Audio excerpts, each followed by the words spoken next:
bertujuan dia kepada Allah dalam rupa tawakalnya dan sabarnya.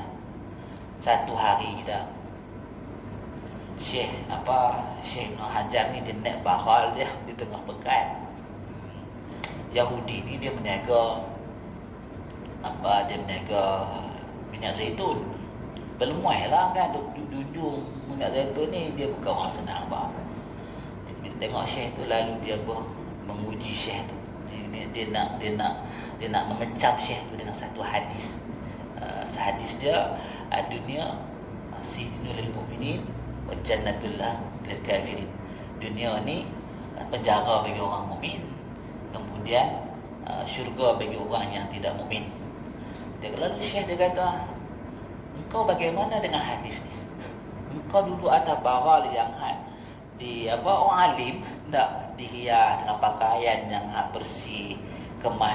Tengok aku ni berselembah macam ni, patutkah duduk dalam penjara macam tu? Patutnya aku duduk atas baral tu, duduk macam aku ni. Dia terpelak kan.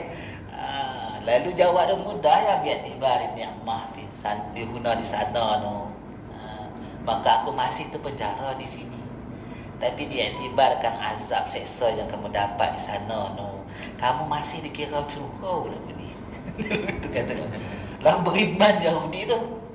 Abdullah Al-Mubarak cuba membahaskan asijinun fi dunia tu. Apa maksud dunia sijinul mukminin tu? Dia kata, lihatlah muamalah orang yang dalam penjara tu hanya dua aja muamalah dia. Apa dia? As-sabr, sabar, kemudian kazimul ghaib, tak boleh ikut marah. Turut dia. Saya terlibat dengan tahanan 7 tahun, tahanan kemudian bukan kena tangkap. Yang tak mau berdiri menjadi negaraku tu, tahu tak? Dia kena duduk bilik gelap tu 2 bulan. Dia punya pintu tu besar tapak tangan dia, 2 tinggi pula tu, menyanyi dalam tu. Degil tak mengikut peraturan kem tahanan, memang masuk dalam tu. Luar dia kita kembang tangan ni, sedepa ni, kalau nak kita kenci dia ikut jam, bukan ikut nak kenci tu ikut jam. Dia ni tahan lah, kalau tahan tak tahan berak lah kat situ. Pasal tak mau turun. Jadi apa yang dia boleh buat dalam tu? Sabar lah. Lepas tu nak marah apa aja. Gitu. Tengok Abdullah Al-Mubarak faqih zaman dia tu. Jadi kita ni tadi dah tengok dah kenal Allah. Memang nafsu ada. Tapi nafsu tu tak boleh jadi gila nak marah kau suka. Kemudian kena sabarlah, terimalah. Maka dikarang khas kitab Tanwirul Qulub fi isqati tadbiril uyub, bagaimana nak sabar dengan takdir Allah yang memenjara kita di dunia ni. Itu dia khas karang kitab tu. Jadi kita baca kitab tu, dia jalan lah nanti. Ustaz Zaki boleh baca tu.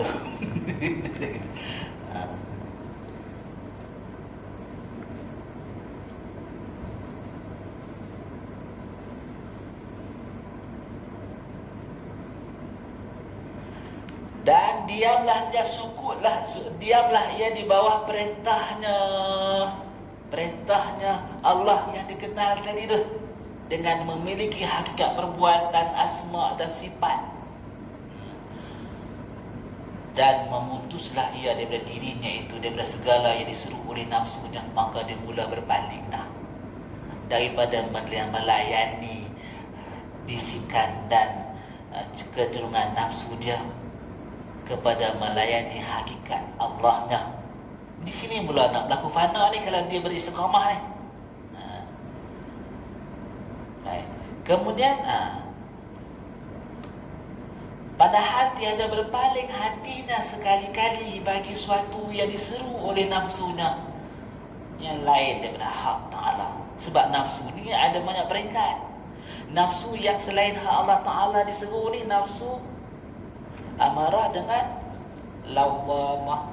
Nafsu yang mulhimah, mutmainnah, radiyah, mardiyah, kamilah, semua nafsu menyeru kepada Allah. Cuma martabat dia di sini ada sedikit berbeza dengan di atasnya, sedikit beza di atasnya. Maka ulama buat aturan, contoh dalam ulama Syekh Abdul Samad Al-Palembani, dia menjelaskan nafsu mulhimah ni dia martabat tauhidul af'al.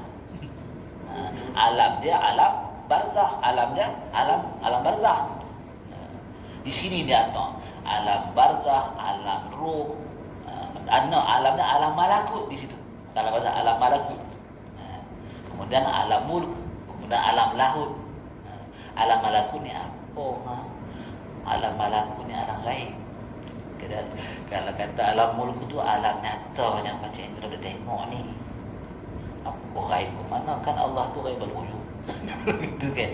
Maka dia memandang kan af'al Allah yang dinampak. Kita nampak dinding tu. Kalau gitu kan. Maka itu makrifah itulah yang digambarkan malakut. Jadi kalaulah kita masih yang zahir di mata dan di hati, kita terpenjara dengan hijab sehingga tak nampak yang batin tu.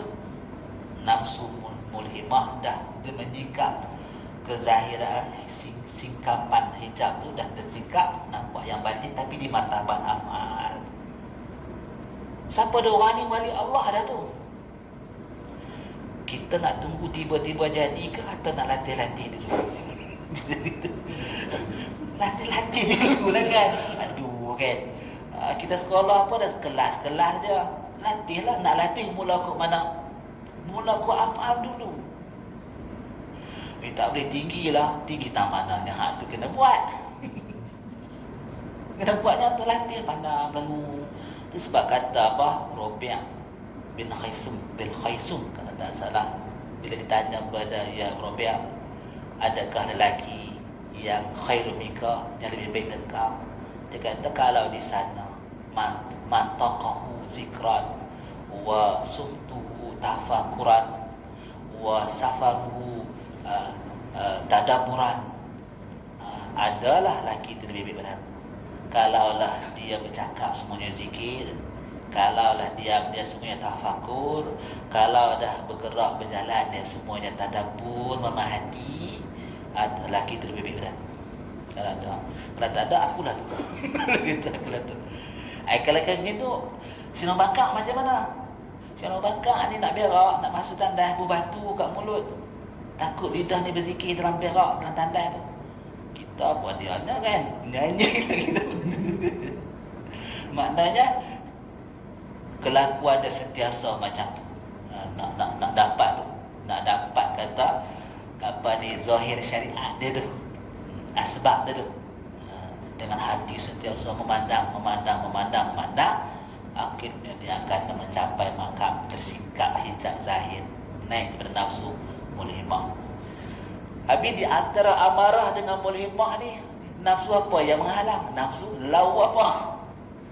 Nafsu lawamah ni jabatan tertinggi dia sampai tahap boleh mengarang kitab ribuan murid. Tapi hanya sebab dia terhijab, tak memandang af'al tu.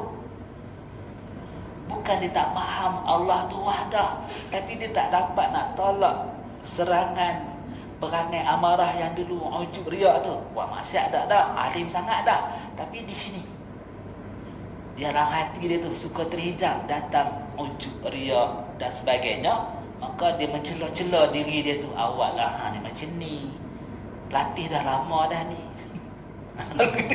Latih apa? Latih beramal.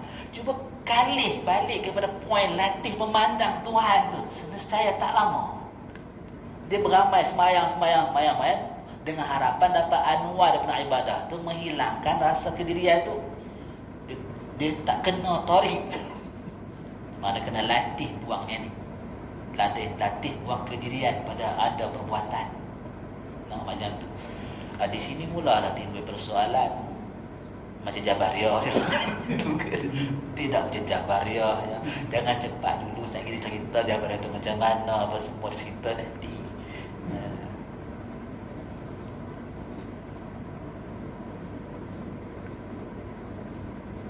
Padahal tetaplah ia dengan hak Ta'ala pada zahirnya, batinnya, serta disuci akan diri dari segala perangai yang keji-keji, dan daripada segala bahagian hawa nafsunya, dan daripada segala yang membinasakan ma'rifahnya dan muamalahnya dengan hak Ta'ala. Kemudian berkekalalah ia dengan hal demikian itu, pada berhentinya dengan hak Ta'ala, tak dengan makhluk lagi dah, serta mengekali ia akan munajat akan hak Ta'ala dengan apa kelakuan halnya. Ikat tadi kasut pun dia cakap dengan Allah. Kan dia dah asal macam tu. Besar kecil semua ni hadap kepada Allah dalam hatinya dan dengan lidahnya, dan membenar ia orang yang dapat makrifah yang hakikat ni akan kembalinya kepada Allah Taala pada setiap suatu yang datang ia atasnya, sama ada susah, sakit, senang, kaya, miskin, derita, sengsara, suka, selesa, semuanya dari dengan Allah, dari dengan Allah, dari dengan Allah. Raji'un tentulah pada Allah dah, tu dah dah. Dari dengan Allah kemudian kembali kepada Allah pada tiap-tiap lahzahnya hingga jadilah ia muhaddisan daripada hak Subhanahu wa taala. Jadi muhaddisan maknanya muhaddis ni jadi pencerita, pengkhabar akan hakikat tentang Allah. Diri dia tu kalau tengok ingat ke Allah. Percakapan kalau dengar ingat ke Allah. Jadi kalau kita nak cari sahabat yang baik, sahabat yang mengingat kita ke Allah kan. Selain daripada afshu bisalam dan semua dah kan. Dengan memberi mengenal ia akan dia dalam sirnya, dengan Allah memberi kenal ia Allah akan dia orang ini dalam sirnya pada barang yang dilakukan dia di dalam kaul ini. Semua rahsia-rahsia kejadian akan dibongkar. Maka dinamakan mereka tersebut itu pada ketika itu arif, dan dinamakan segala hal yang tersebut itu ma'rifah, intaha, wallahu a'lam bisawab. Maka dia pergi dapat laduni lah ni. Habis Allah yang jadi ajak mereka sendiri kan. Bila Allah tunggu mereka laduni dah tu, ilmu pun ilmu laduni. Bukan dalam bunyi dah. Di sisi dia Allah dihebahkan kepada kekasih dia. Sebab tu antara tanda dia wali Allah, dia mempunyai laduni. Ada tak kaedah nak mencapai laduni dengan kaifiat amalan? Ada. Tapi kena buat 40 hari amalan bismillah. Puasa 21 hari. Kemudian minggu 21 hari itu 2 minggu pertama 15 hari itu kena buat sekian banyak, tak boleh bergerak. Lebih kurang dalam 4 jam 5 jam. Memang tak boleh buat. Tak boleh buat. Saya dah cuba, dah menangis, dah habis. Tapi itu kaedah mencapai ilmu laduni. Tok Guru kata buat malam-malam ni, buat. Hak lain amalan dia tak suruh sangat. Hak yang ni buat amalan ni. Ingatkan senang pun kita buat. Kecuali kita free sungguh dengan masalah anak, isteri, rumah tangga apa semua. Memang makan ubat siap-siap kan. Duduk atas buat rekod sikit kan. Dia dah bercerah peluh. Dia tak boleh. Sampai sekarang saya pun rasa kesan malu nak buat semua tu kali. Dia daripada Syiribon. Tunggu dia daripada Syiribon. Syiribon ni belah mana? Jauh apa? Syiribon. Cakap dia bercakap telur sana dia jumpa. Dia suruh dia ajak pergi pondok dia. Ziarah pondok Darul Hikmah pun. Dia punya kajian di situ, semua kajian Syamsul Ma'arif Kubra, Khazain al-Asrar, semua ada sanad tu sampai tu.